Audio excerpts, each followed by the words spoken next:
bersyukur kalau sampai pada hari ini Tuhan telah tetap memelihara kita. Kita akan mulai ibadah kita. Mari kita sama-sama berdoa. Bapa yang baik, terima kasih Tuhan Yesus. Tak habis-habisnya Tuhan, kami menaikkan ucapan syukur kepada-Mu Tuhan. Kami selalu merasakan betapa penyertaan-Mu sempurna dalam hidup kami. Kami menyadari Tuhan, kami boleh ada sampai pada hari ini bukan karena kuat dan gagah kami, tetapi semata-mata karena anugerah-Mu Tuhan Yesus. Terima kasih buat kasih sayang-Mu, pemeliharaan-Mu dalam kehidupan kami, penyertaan-Mu Tuhan. Kalau kami boleh bangun pagi, mendapati tubuh kami sehat, semuanya karena berkat-Mu. Terima kasih ya Allah-Ku. Maka sebentar kami Tuhan akan memulai ibadah. Tuhan, Engkau memberkati pada kami percaya Engkau hadir bersama-sama dengan kami Tuhan Yesus. Dan kami semuanya Tuhan akan bersuka cita Tuhan menikmati hadirat-Mu. Terima kasih Tuhan, teman-teman yang masih dalam perjalanan Tuhan, Engkau tibakan mereka dengan tidak suatu kurang apapun, sehingga kami boleh bersama-sama memuji, memuliakan, meninggikan nama-Mu Tuhan. Oh Tuhan Yesus, terima kasih. Hamba-Mu sendiri sebagai bedel Tuhan, Engkau mampukan aku, hari Roh Kudus, urapi setiap pujian yang keluar dari mulut bibir hamba. Biarlah semuanya hanya boleh meninggikan nama-Mu. Teman-teman pemain musik semuanya Tuhan, Engkau ambil alih semuanya Tuhan. Engkau urapi kami semuanya. Terlebih hamba-Mu yang menyampaikan firman Tuhan, firman yang diberkati,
Haleluya 3 kali sebagai umat yang diberkati. Mari sama-sama kita berkata haleluya.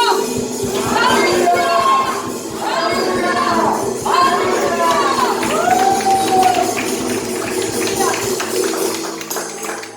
Puji nama Tuhan. Sukacita kita tetap melimpah dalam Tuhan. Karena Allah yang memelihara kita adalah Allah yang hidup. Bagi Tuhan tidak ada yang berkata mustahil. Kita akan persiapkan hati kita untuk mendengarkan firman Tuhan. Terima kasih Bapa. Sukacita yang Kau berikan kepada kami tidak pernah terbatas. Kami bersyukur Tuhan Yesus. Pemeliharaan-Mu sempurna atas kami ya Bapa. Mari umat Tuhan pandang kepada Tuhan Yesus, Allah kita yang sungguh luar biasa. Begitu besar kasih-Nya kepada kita. Oh haleluya. Tak perlu takut menghadapi dunia ini. Sepanjang kita ada dalam penyertaan Tuhan. Oh haleluya. Maka Tuhan akan selalu memelihara kita. Mari angkat pujian kepada Tuhan. Haleluya. Ku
Oh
Engkau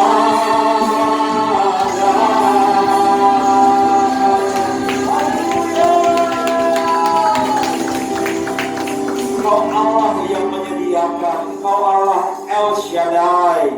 Kami bersyukur Tuhan Yesus, Engkau juga yang kumpulkan kami semua pagi hari ini, baik yang ada di gereja maupun yang menyaksikan secara online. Kami percaya Engkau Allah yang menyediakan buat setiap kami. Engkau Allah yang mengetahui apa yang kami perlukan. Sebab itu Bapa, kami juga memerlukan firman-Mu pagi hari ini. Kami buka hati dan pikiran kami untuk firman-Mu. Engkau yang berjanji, barang siapa yang lapar dan haus akan Tuhan puaskan. Kami bersyukur Tuhan Yesus, puaskan kami dengan firman-Mu pada pagi hari ini. Engkau yang mengurapi hamba biar setiap kata setiap kalimat Roh Kudus yang berbicara. Mampukan kami ya Roh Kudus, beri kami belas kasihan untuk kami bisa menerima berita firman Tuhan pagi hari ini dan mengadakan perjamuan kudus. Di dalam nama Yesus kita siap dengan firman Tuhan, sama-sama katakan amin. Silakan dulu saudara, shalom. Pagi hari ini saya masih menjelaskan tentang perspektif Tuhan tentang kemerdekaan saudara. Dan pada pagi hari ini judulnya adalah tujuan kemerdekaan.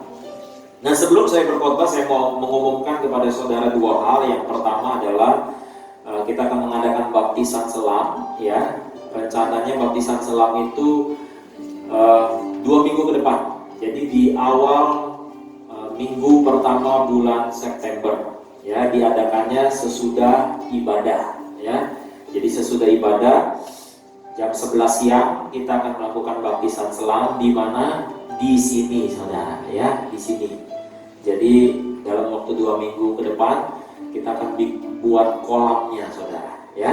Yang pengumuman kedua, minggu depan saya tidak berada di GB Live, saya akan berkhotbah di gereja lain. Dan yang akan berkhotbah di tempat ini adalah Pendeta Boris Manurung, ya, Gembala English Service dari GBI World Transformation Center Serpong, ya. Jadi saya undang saudara untuk kalau ada kenalan atau saudara sendiri ada yang belum dibaptis untuk segera mendaftar baptisan ke sekretariat gereja kepada Pak Erwin. Demikian pengumumannya. Saudara sudah siap dengan firman Tuhan? Boleh katakan bersama saya dulu, merdeka. Nah, merdeka itu punya tujuan saudara, ya. Ada orang-orang yang keluar dari penjara, ya kan, dia merdeka. Kalau dia nggak punya tujuan, dia masuk lagi ke dalam saudara, ya kan. Dia berbuat lagi kejahatan yang mungkin berbeda atau mungkin sama, tapi ujungnya balik lagi ke dalam. Waktu saudara merdeka dari yang namanya sistem sekolah misalnya, ya, lulus SD, saudara masuk SMP, SMP, saudara masuk SMA, SMA, saudara kuliah. Waktu saudara lulus dari kuliah, itu saudara merdeka. Makanya biasanya mereka pakai toga lalu topinya itu dilempar gitu ya sebagai tanda, wah kita udah nggak ngerjain lagi PR, ya, skripsi, paper dan sebagainya. Tetapi kalau nggak ada tujuan sesudah lulus, maka itu malah petaka tersendiri saudara. Dan pada pagi hari ini saya mau jelaskan kepada saudara tujuan kemerdekaan yang Tuhan berikan buat kita semua. Dan saya menyampaikan kepada saudara firman Tuhan dari kitab Keluaran pasal yang ke-7 ayat yang ke-16. Saudara bisa melihatnya di layar. Kita boleh baca sama-sama ya pada hitungan ketiga. 1, 2, 3. Dan katakanlah kepadanya, Tuhan Allah orang Ibrani telah mengutus aku kepadamu untuk mengatakan, biarkanlah umatku pergi supaya mereka beribadah kepadaku di padang gurun. Amin. Kisah ini adalah waktu bangsa Israel mengalami perbudakan di Mesir, saudara. Dibudakin itu bukan sesuatu yang bukan sesuatu yang enak, saudara. Ada di sini mantan budak? Nggak ada ya. Semua saudara agak susah memikirkannya karena saudara nggak pernah ngalaminnya, saudara, ya. Budak itu berbeda dengan asisten rumah tangga atau pembantu rumah tangga, saudara. Kalau pembantu rumah tangga masih ada sisi manusiawinya, ya, diperlakukan dengan baik, ya kan. Tapi kalau budak itu saudara tidak lagi punya hak. Budak nggak punya hak, saudara. Jadi dia nggak punya hak atas hidupnya. hidupnya bergantung sama majikannya, saudara. Jadi majikannya bisa suka-suka berbuat apapun terhadap budak tersebut. Dan pada saat itu bangsa Israel yang jumlahnya kurang lebih 2 juta orang tinggal di tanah Mesir dan mereka dibudakin. Di dalam penderitaan yang luar biasa, mereka berseru-seru kepada Tuhan. Dan Tuhan menjawab. Jawaban Tuhan mengutus seorang yang namanya Musa untuk berbicara kepada Firaun, supaya Firaun membebaskan bangsa Israel dari perbudakan. Supaya bangsa Israel mengalami yang namanya kemerdekaan. Tetapi di Keluaran 7 ayat 16 ini saudara bisa menemukan apa tujuan Tuhan membebaskan bangsa Israel dari perbudakan di Mesir. Kata supaya itu merupakan penjelasan tujuan Tuhan membebaskan bangsa Israel. Supaya apa saudara? Mereka beribadah di mana? Di padang gurun. Nah, di dalam Alkitab bahasa Inggris King James Version yang diambil dari bahasa teks Ibrani aslinya, ada yang bisa baca bahasa Ibrani-nya? Saya juga nggak bisa, saudara. Jadi kita baca aja bahasa Inggrisnya lebih gampang, ya. And thou shalt say unto him, the Lord God of the Hebrews hath sent me unto thee, saying, let my people go, that they may serve me in the wilderness. And behold, hither thou wouldest not hear.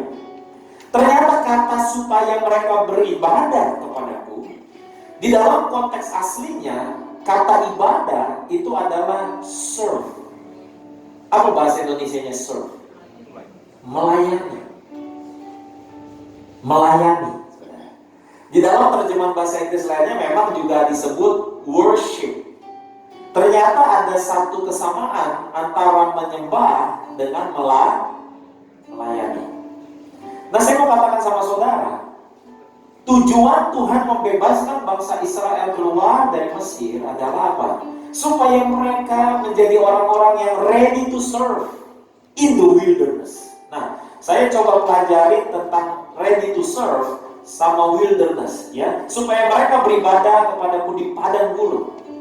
Nah, padang gurun yang dimaksud di sini, saudara, itu bukan seperti yang saudara mungkin pahami seperti tempat yang luas lalu banyak pasir, saudara. Bukan seperti itu, saudara. Tetapi di padang gurun itu maksudnya adalah di tempat yang terbuka. Di tempat yang terbuka. Dan ketika dikatakan beribadah kepadaku, itu bicara tentang melayani Tuhan. Kenapa Tuhan berkata ini, saudara? Melayani Tuhan. Karena selama 4 generasi bangsa Israel dibudakin di Mesir, saudara, mereka sebetulnya melakukan yang namanya ibadah atau melayani. Tetapi mereka melayani kepada Firaun.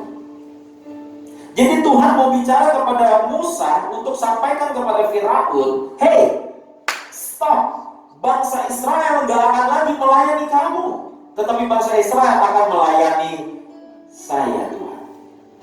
Nah, saya mau katakan sama saudara, ada perbedaan yang besar ketika menjadi hamba Firaun dan menjadi hamba Tuhan. Siapa di sini yang mau jadi hamba Tuhan? Hamba Tuhan bukan berarti hanya sekedar pendeta. Nanti saya jelaskan kepada saudara pelan-pelan, ya.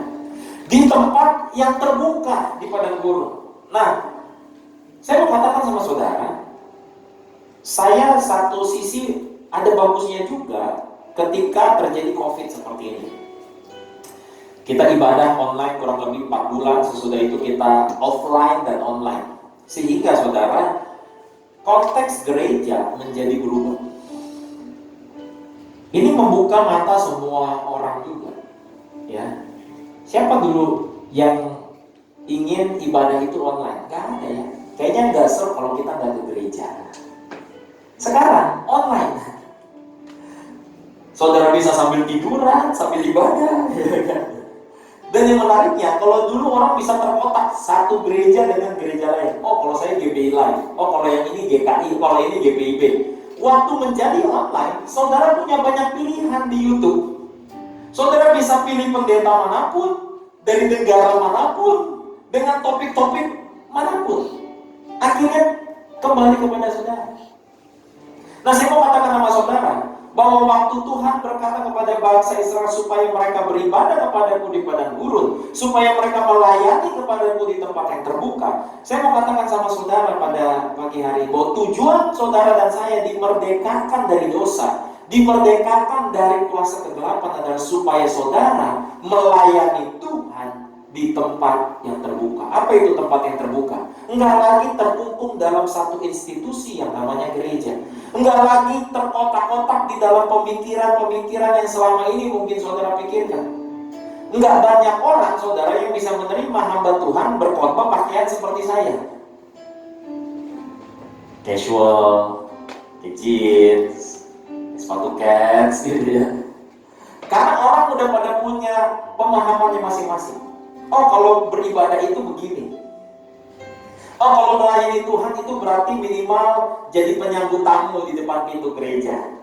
Oh, kalau hamba Tuhan itu berarti dia yang melayani di mimbar. Seperti Bu Joyce tadi ya, yang menyanyikan pujian gitu.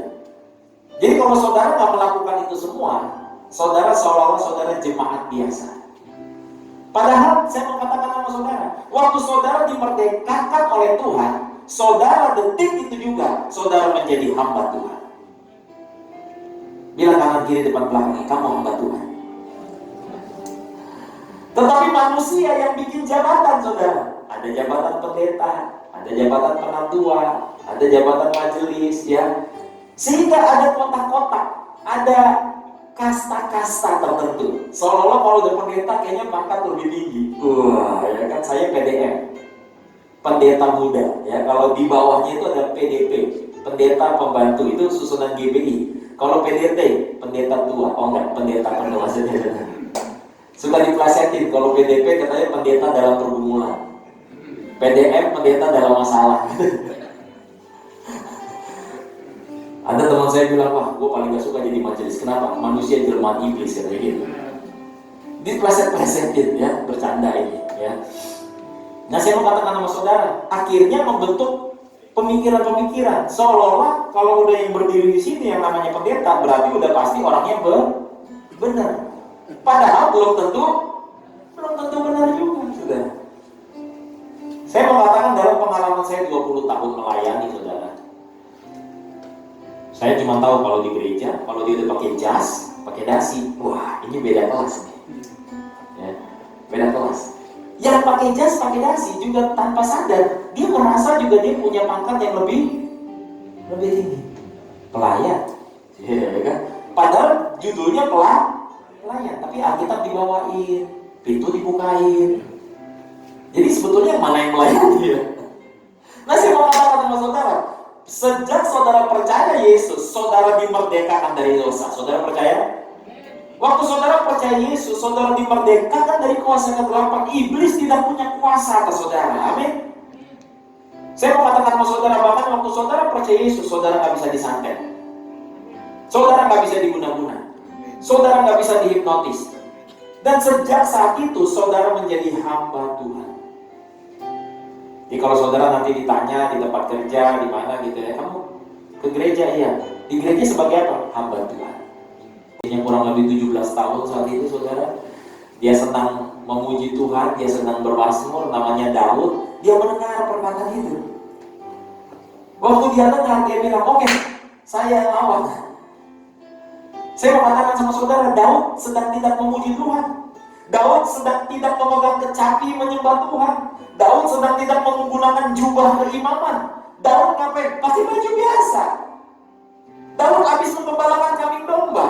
Dan saat itu, di tengah medan peperangan, sebetulnya kenapa Daud ada di situ? Karena Daud disuruh oleh ayahnya untuk membawakan bekal buat abang-abangnya yang sedang menjadi tentara. Jadi sebetulnya, kebetulan apa enggak itu? Sebetulnya kebetulan ya. Nggak ada niat buat perang, nggak ada niat buat lawan Goliat. Tetapi itulah Tuhan yang bisa menuntun saudara berada di tempat yang tepat, di waktu yang tepat, menjumpai orang-orang yang tepat. Saya mau katakan Daud saat itu, dia cuma datang bawa rantang gitu, kurang lebih kalau orang Indonesia tuh bawa bekal, bawa rantangan saudara, untuk kasih ke pokok-pokoknya gitu ya. Lalu dia cari abangnya, kan di mana ya abang saya ya. Tentara-tentara yang lain mungkin bilang tuh di barisan sana tuh. Selagi dia menghampiri abangnya, dia dengar tuh bahasanya Goliat. Bangsa Israel ini penakut, bangsa Israel ini. Skenario di pikiran saya begitu, saudara, imajinasinya ya. Pokoknya Goliat lagi maki-maki, Goliat lagi nyinyir-nyinyirin gitu ya. Selagi dia nganterin rantang buat abang-abangnya, dia dengar. Pas dia ketemu abangnya bilang apa? Ngapain lu di sini? Gitu ya, kalau mau bahasa saudaranya. Ngapain lu di sini? Disuruh bokap, nganter bekal. Terus dia tanya, bahasanya begini bahasa Alkitabnya. Siapa itu orang yang tak bersunat menghina Allah barisan tentara Israel? Keren gak itu bahasanya? Sampai hari ini saya bertanya, tahu dari mana dia sunat apa kagak ya?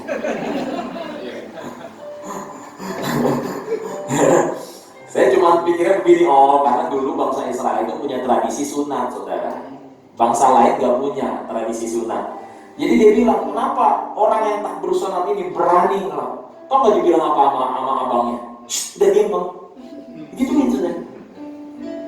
Singkat cerita, dia cari tahu kan, ternyata gak ada yang berani ngelawan Goliat. Akhirnya dia beranikan diri menghadap Saul saat itu sang raja. Tau gak dia bilang apa? Udah biar saya aja ngelawan. Musuhmu. Daud itu, kalau saya pelajarin saudara sejarahnya, kurang lebih tingginya seperti saya, 170. Umurnya saat itu kurang lebih 17 tahun. Ini masih muda. Ini aja udah lebih tua nih daripada 17 nih. Ya, ini udah 19-an, 20-an ini. Ini lebih muda dari itu berarti Daud nih. Ya, 17. Terus saat kita bilang apa? Kulitnya kemerah-merahan tuh. Apa tuh? Kayak masih muda banget, saudara. Kebayang gak? Udah gitu Daud itu nggak gemuk, ya biasa aja gitu ya. Beratnya ideal lah ya. Mungkin kalau 170 itu berat idealnya 63 kg, 63-65 kg. Kebayang gak, saudara? Terus semua pada bingung kan? Ngapain? Berani-beraninya lu. Tapi singkat cerita, karena nggak ada perwakilan bangsa Israel, ya apa boleh buat, ya udah suruh aja si Daud gitu kan. Kan paling parah apa sih? Mati ya kan. Tapi minimal bangsa Israel punya perwakilan, saudara. Singkat cerita, Saul bilang apa sama tentara-tentara yang, si Daud nih pakein baju perang, dipakein baju perang, puk gitu ya, kan baju perang dulu lengkap ya, perisai lah inilah, gitu ya. Tahu nggak Daud bilang apa? Keberatan. Bener, saudara nanti baca ceritanya ya di 1 Samuel 17. Terlalu berat katanya. Udah mendingan saya lepas saja. Percuma, keberatan. Jadi dia lepasin semua. Terus apa Alkitab bilang? Dia pergi ke sungai. Dia pilih 5 batu. Dalam Alkitab semua itu ada penjelasannya, simbol-simbol. 5 itu bicara tentang apa? Kasih karunia. Dia ambil 5 batu yang licin. Dia cuma pakai ketapelnya bukan yang begini, saudara. Yang ditaruh kayak tali panjang gitu ya, ngegantung di bawahnya, nanti begini. Wah, gitu kan? Gitu ya. Jadi kalau misalnya saya ini, nah ini saya coba, ya ini. Jadi gini nih, tuh ketapelnya gini nih. Ya, ketapel gini. Jadi dia puter-puter nanti. Mau sama ya kepalanya gitu. Nah, dia puter-puter gitu kan. 5 batu. Pas dia samperin Goliat, dia maju kan. 4 batu taruh sini, saudara. 1 batu pegang sini. Pas dia datengin Goliat, tau gak Goliat ngomong apa, saudara? Hah? Anjingkah aku ini? Gitu kan. Sehingga engkau mendatangi aku dengan tongkat. Bayangin, berarti kan Daud kurus dan kecil ya. Sampai disebut tongkat. Anjingkah aku ini sehingga engkau mendatangi aku dengan tongkat. Untung Daud gak bilang amin. Iya. Kalau Daud orang Sunda tuh ya pasti Daud ngomong, iya emang kenapa anjing? Itu kalau orang Bandung ngomongnya gitu. Ya. Saya mau katakan sama saudara, singkat cerita, oke, kata ini skenario saya, imajinasi saya. Goliat bilang oke. Wah ini mah main kebangetan nih. Ya kan? Daud bilang apa? Aku mendatangi engkau dengan nama Tuhan semesta alam. Daud gak lagi bermazmur, Daud gak lagi pegang kecapi, Daud lagi pegang apel, tapi dia melakukannya untuk melayani itu. Kan lari tuh, Daud berlari, bayangin saudara. Kalau saudara ketemu masalah sebesar kayak Goliat, mungkin kita juga lari, tapi lari menjauh. Kalau Daud, dia lari mendekat, berarti kan dia punya kepercayaan diri yang luar biasa ya. Wah, dia lari, Goliat juga lari. Alkitab bilang saudara, waktu dia lepasin itu batunya kena di jidatnya Goliat. Coba saudara bayangin pakai ilmu fisika. Kalau saya berlari dari arah sini ke sana, Goliat dari sana ke sini, saya lempar Goliat dengan batu, kena di jidat, jatuhnya kemana? Ke belakang dong. Tapi Alkitab mencatat, Goliat itu jatuh dengan mukanya menghadap ke tanah. Jadi saya sempat pelajari, kalau sampai jatuhnya dia begini, ini kan kena gini, harusnya kan teng gitu ya, ini dia teng ke depan. Nah itu tuh kecepatannya, itu kecepatan yang tinggi, sehingga waktu kena itu masuk ke dalam diri saudara dan jatuh. Kalau batunya dipilih karena kasih karunia Tuhan, dan waktu itu bekerja, kasih karunia Tuhan akan mengalahkan hukum-hukum fisika saudara, mengalahkan hukum-hukum yang normal, mengalahkan hukum-hukum yang natural, karena Tuhan kita adalah Tuhan yang supranatural. Tapi karena Daud pergi perang bukan untuk gagah-gagahan, Daud pergi perang bukan untuk dia pamer, padahal hadiahnya tahu gak apa kalau menang lawan Goliat? Seluruh keluarganya bebas pajak. Wih, bebas pajak tuh, tax amnesty for life, seumur hidup saudara. Terus apa lagi yang kedua? Dinikahkan sama putri raja. Wih. Tapi Daud, dia pergi perang bukan karena harta, dia pergi perang bukan karena cinta, bukan karena tahta, apalagi sepeda. Daud, dia pergi lawan Goliat karena apa? Demi nama Tuhan semesta alam. Kalau saudara sudah dimerdekakan oleh Tuhan, Tuhan mau saudara melakukan apapun untuk melayani Tuhan.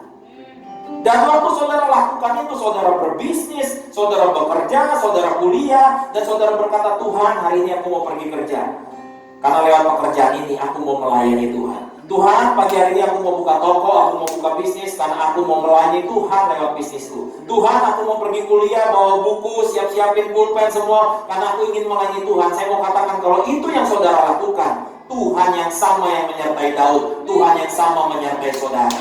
Dan waktu Tuhan beserta dengan saudara, mujizat besar terjadi. Dan orang yang kedua siapa saudara? Yusuf. Saya mau katakan saudara, Yusuf dalam kehidupannya menjadi anak kesayangan orang tuanya, tetapi akhirnya dijual oleh saudaranya menjadi budak. Siapa di sini yang pernah dijual sama saudaranya? Ada? Nggak ada saudara. Sehingga nggak ada yang lebih parah daripada Yusuf. Dijual sama saudaranya. Dijual apa? Ke pasar budak. Jadi zaman itu saudara, kalau saudara mau budak, saudara ada pasarnya. Keren gak ya kan? Kalau ini kan ada, kalau kita mau cari asisten rumah tangga, kita pergi ke Galur ya kan? Di Jakarta Pusat itu banyak tuh penyalur, pembantu rumah tangga gitu kan. Nah kalau ini saudara ada pasarnya budak, dan itu bisa pilih, gila nggak saudara zaman itu? Dan Daud dijual saudara, bayangin. Baru kemarin malam dia tidur enak-enak di rumahnya, pakai baju yang bagus dari bapaknya. Tiba-tiba ini hari udah di dalam kerangkeng dijual.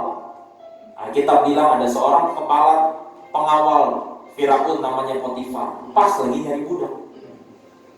Pas dilihat Daud, boleh nih, ya kan nggak tahu kita kan lihat nawarnya gimana kan, kok ini berapa kok gitu.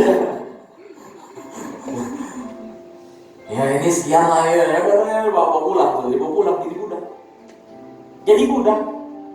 Tetapi saudara Alkitab bilang di Kejadian 39 bahwa tangan Tuhan menyertai Yusuf. Yusuf itu udah punya mindset, apapun yang dia lakukan untuk Tuhan. Makanya sekalipun dia jadi budak, nggak lagi nyembah loh. Zaman itu di rumah Potifar mana ada komsel, nggak ada. Nggak ada gereja juga di Mesir. Tetapi dia melayani Tuhan in the wilderness, di tempat yang terbuka. Karena dimanapun, kapanpun, saudara tetap bisa melayani Tuhan. Dan saya mau katakan sama saudara, Karena Tuhan menyertai dia, dari budak dia naik pangkat. Ya kan? Disuruh mengawasi budak-budak, mulai jabatannya jadi supervisor. Mungkin kalau di kartu namanya slave supervisor, pengawas budak. Dapat fitnah. Difitnah, dimasukin ke penjara, saudara. Bayangin, apa sih hidupnya? Kalau dia mau ngoceh sama Tuhan, dia mungkin ngoceh ya, gila ya. Benar-benar jadi supervisor, difitnah. Karena waktu difitnah itu, saudara, dia juga nggak bela diri. Jadi kalau saudara hari ini ngalamin fitnah, mau usah bela diri, Yusuf juga nggak bela diri. Percuma mau bela diri juga, saudara. Ya, mungkin teman-temannya waktu dijejerin baris itu ya kan, istrinya Potifar fitnah dia, ini yang perkosa gua nih. Saya yakin tuh budak-budak yang lain juga tahu kebenarannya yang mana. Mungkin pas lagi dibarisin, Yusuf lagi dimaki-maki sama Potifar, lu gak tahu diri lu coba kalau gak gua ambil, lu ada di got lu goceh-goceh mungkin ya. Tapi Yusuf diam, kalau kita bilang dia, mungkin teman-temannya bilang, Sup, ngomong Sup, kasih tahu yang benar Sup. Jadi Yusuf coba dia, percuma. Saudara ngelawan bos lagi marah, itu percuma. Lu menang pun lu kalah. Lu menang lawan bos lu nih, terus bos lu bilang apa? Ya udah, lu menangkan, go, bawa ya. Yusuf diam. Akhirnya apa? Dibawa ke penjara. Di penjara itu satu penjara sama juru minum dan juru roti. Yang kita tahu kisahnya bahwa kemudian hari, salah satu dari mereka ternyata yang mempromosikan Yusuf kepada Firaun. Ketemunya di mana? Penjara. Penjara zaman dulu nggak kayak sekarang. Penjara zaman dulu dibilang in the pit, di lubang, di bawah tanah. Kadang-kadang cara Tuhan demikian, di tempat yang paling bawah dalam hidup kita. Kalau saudara melakukan dalam hidup saudara, tetap percaya sama Tuhan, tetap setia sama Tuhan, tetap melayani Tuhan. Tuhan tinggalin. Alkitab bilang 2 tahun Yusuf dilupain. Jadi waktu 2 orang ini salah satunya kan dua-duanya bebas, salah satunya digantung, salah satunya tetap menjabat jadi tangan kanannya Firaun. Dia lupa sama Yusuf 2 tahun. Sampai akhirnya Firaun mimpinya gak bisa diartikan. Saya mau tanya sama saudara, siapa yang bisa kasih mimpi? Siapa yang bisa kasih mimpi? Tuhan. Manusia bisa lupakan saudara, tapi dia Tuhan punya 1001 cara untuk membuat orang punya pertanyaan. Untuk membuat orang punya pertanyaan. Dan saudara yang punya jawaban. Saya mau katakan sama saudara, tujuan saudara dan saya dimerdekakan supaya kita melakukan apa yang kita lakukan hari ini untuk melayani Tuhan. Kalau kita kuliah, kita bekerja, niatkan itu sebagai pelayananmu kepada Tuhan. Berikan itu kepada Tuhan. Sehingga mau ada bos, gak ada bos, kita tetap kerja yang terbaik. Mau bos hargai kita, puji kita, apapun yang dia lakukan, kita tetap melakukannya seperti untuk Tuhan. Dan saya mau katakan sama saudara, kalau itu yang saudara lakukan, saudara akan menjadi generasi yang menjadi jawaban buat dunia ini. Karena dunia ini punya banyak pertanyaan. Kalau saudara lihat kisahnya, dulu Goliat bertanya siapa yang mau lawan saya? Daud jadi jawaban. Firaun bertanya siapa yang bisa artikan mimpi saya? Yusuf jadi jawaban. Raja Nebukadnezar punya pertanyaan. Daniel, Sadrak, Mesak, dan Abednego yang menjadi jawaban. Mungkin eranya 2020. Wesley yang jadi jawaban, Alfi yang jadi jawaban, Joyce yang jadi jawaban, Tuhan yang jadi jawaban, semua saudara yang jadi jawaban untuk buat dunia ini saudara. Tapi bagaimana supaya kita punya jawaban Pak? Saudara cuma pelayan.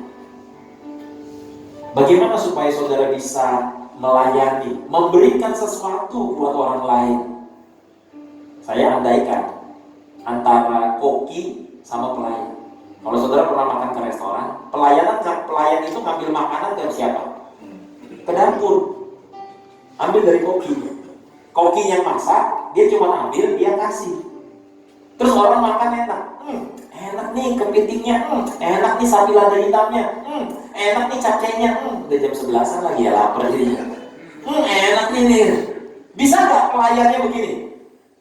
Enak ya? Siapa dulu? Oh kamu yang masak? Enggak. Saya cuma bawa dari belakang. Saya mau katakan sama saudara, Sehingga siapa kokinya? Tuhan. Apa yang saudara butuhkan buat bisnis, buat karir, buat studimu, buat kehidupanmu, minta sama Tuhan. Minta hikmat sama Tuhan, minta kekuatan sama Tuhan, minta penghiburan sama Tuhan, minta tuntunan sama Tuhan. Waktu saudara udah dapatkan semuanya dari Tuhan, saudara bagikan buat bisnismu, pekerjaanmu, teman-temanmu, kuliahmu. Ntar orang bilang, ih lu pintar banget sih, ih lu keren banget sih kerjanya, ih. Dan kita nggak bisa, oh itu semua karena saya kerja keras, karena saya peras keringat banting tulang, makanya saya punya otot kawat tulang baja.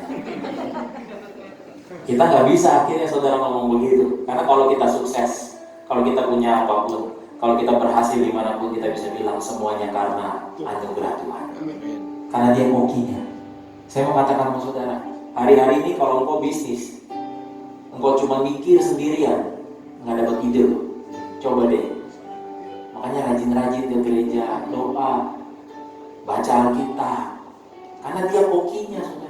Satu ketika Petrus juga bingung mau bayar pajak dari mana, gak ada duit. Tuhan bilang apa? Lu pergi mancing.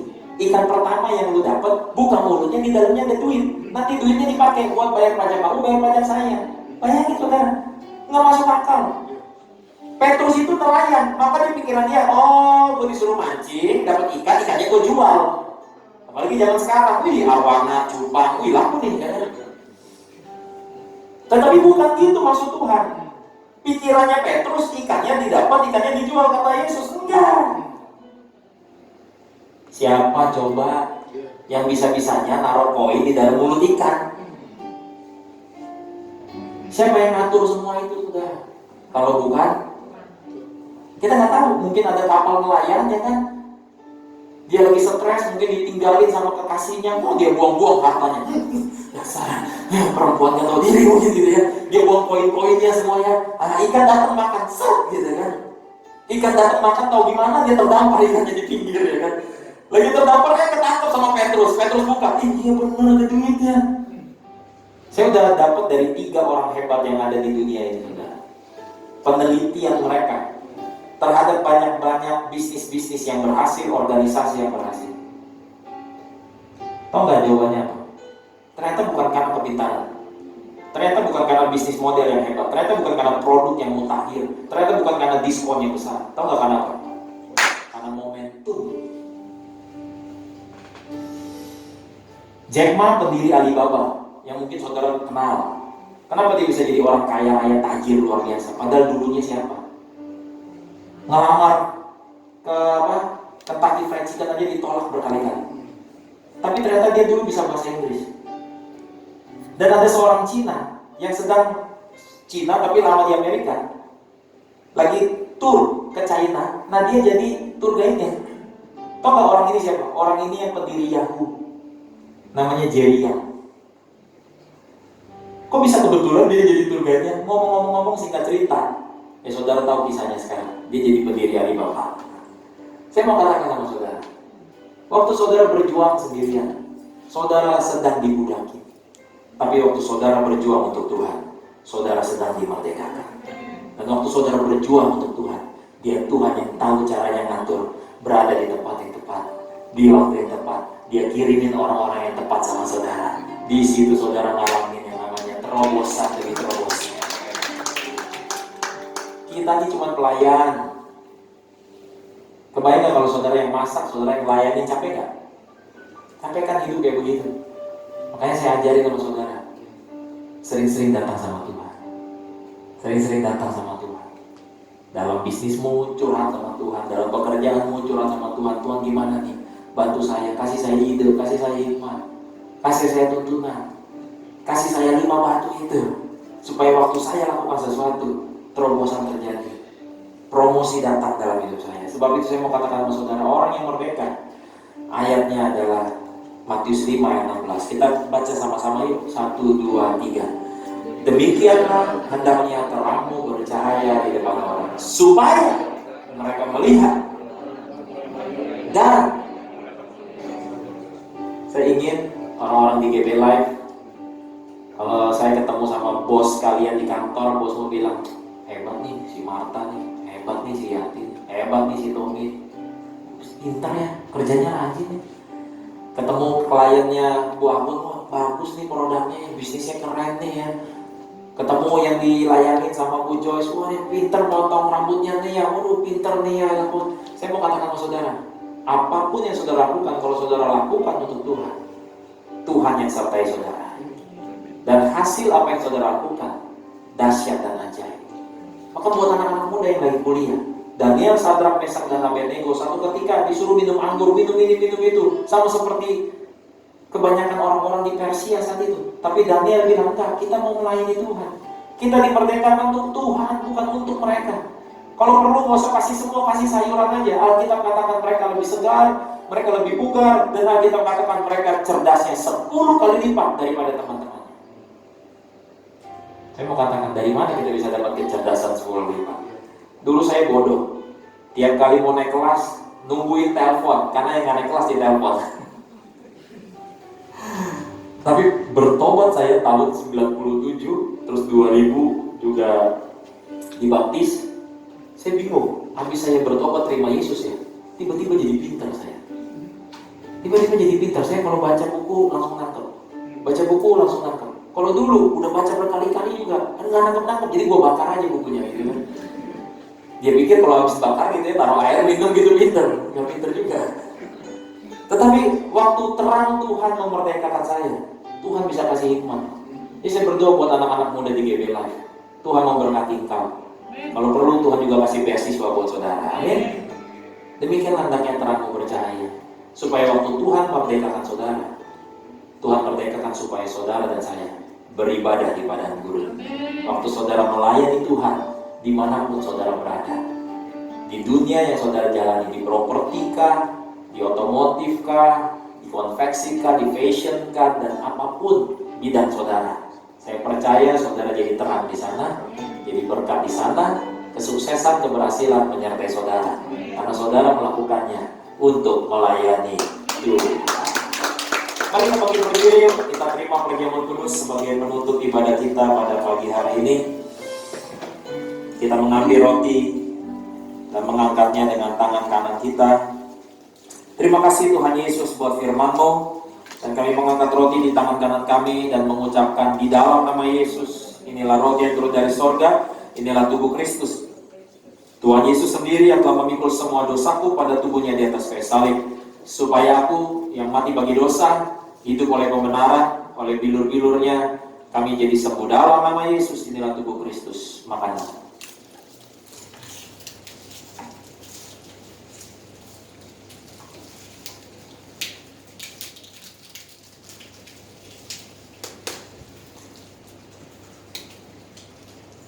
Mari mengangkat anggur dengan tangan kananmu, katakan bersama saya, dalam nama Yesus, inilah darah Yesus, darah perjanjian yang baru dan kekal, yang berikan kami pengampunan, berikan kami penebusan atas segala dosa dan pelanggaran kami. Dosa kami sudah diampuni, dalam Kristus kami adalah kebenaran Allah, dalam Kristus kami adalah ciptaan yang baru, dalam nama Yesus, inilah darah Yesus, minumlah. Buat saudara yang sudah perjamuan kudus, kita mau angkat tangan nyanyikan El Shaddai, El Shaddai, Allah Maha Kuasa.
bersyukur Tuhan Yesus buat firman-Mu pagi hari ini, bahwa Engkau memerdekakan kami supaya kami melayani Tuhan. Apapun yang kami pegang dan kerjakan dalam bisnis kah, dalam pekerjaan kantor kah, di dalam kuliah kah, di dalam kami Tuhan Yesus berumah tangga, dimanapun kami berada, biarlah kami melakukannya seperti kepada Tuhan. Kami melakukannya seperti melayani Tuhan. Karena kami percaya kalau kami dimerdekakan, itu semua semata-mata untuk kami memuliakan nama Tuhan. Berdoa Bapa dalam nama Yesus pagi hari ini Bapa, beri kepada kami kemampuan untuk melayani-Mu. Beri kami Tuhan hikmat yang daripada-Mu. Beri kami kasih karunia-Mu Bapa, sehingga dimanapun kami berada melangkah, Engkau Tuhan yang menuntun kami senantiasa berada di tempat yang tepat, di waktu yang tepat. Tuhan jumpakan dengan orang-orang yang tepat, dan kami menikmati kemenangan dalam kemenangan. Kami bersyukur Tuhan Yesus, yang hari ini juga kami percaya bersyukur untuk kesembuhan atas Pak Huta Galung Bapak. Kami percaya Tuhan Yesus juga Engkau yang menyertai Angel yang akan juga pendidikan ke Belanda. Engkau juga Tuhan yang menyertai setiap kami yang ada di sini Bapak. Keluarga-keluarga yang menyaksikan juga secara online. Kami berdoa Bapak dalam nama Yesus, sepanjang minggu ini adalah minggu di mana Tuhan menyediakan buat setiap kami. Terima kasih banyak Tuhan Yesus. Berkati bangsa kami Indonesia, buat presiden serta seluruh jajarannya. Tuhan yang menuntun bangsa ini keluar dari krisis. Kami berdoa Tuhan, belas kasihan-Mu atas bangsa ini. Berkati gereja-gereja Tuhan, tubuh Kristus dimanapun berada Bapa. Terima kasih banyak Tuhan Yesus. Kami bersyukur kami memiliki Allah seperti Engkau, Allah yang memerdekakan kami. Terima kasih banyak Tuhan Yesus. Kekasih-kekasih Tuhan, pulanglah dan bawa damai sejahtera Allah. Angkat kedua tangan-Mu, terimalah rahmat berkat Tuhan. Tuhan memberkati dan melindungi engkau. Tuhan menyinarkan wajahnya kepadamu dan memberikan kepadamu kasih karunia-Nya. Tuhan menghadapkan wajahnya kepadamu dan memberikan kepadamu damai sejahteranya. Mulai siang hari ini sampai Yesus menjemput kita di awan-awan pada kedatangannya yang kedua. Yang diberkati Tuhan, sama-sama katakan